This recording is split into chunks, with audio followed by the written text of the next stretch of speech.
ఇంట్లోని టమాటా రసం వారానికి 4 సార్లు లేనిది ముద్ద దిగదండి. అంత టేస్టీగా ఉంటుంది. మా ఇంట్లో చేసే విధానం చూసండి. తగిన చింతపండు, 4 టమాటాలు కసాపిసా నలిపియాలండి. బాగా మ్యాష్ చేసేయాలి. మ్యాష్ చేసిన తర్వాత తగినంత వాటర్ వేసుకోవాలండి. ఇది జ్వరం కానీ జలుబు కానీ వచ్చేటప్పుడు చాలా హెల్ప్ అవుతుందండి. ఇలా చేసుకోండి. కొద్దిగా కారం, పసుపు, ఉప్పు, కొద్దిగా కరివేపాకు వేసి బాగా మరగాలండి.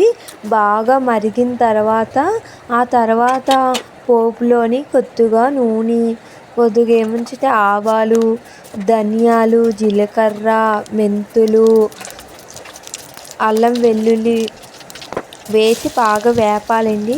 వేపిన తర్వాత మోళ్ళు ఉన్న ఎండుమిర్చి వేసి ఆ తర్వాత కొద్దిగా ఇంగు వేయాలండి.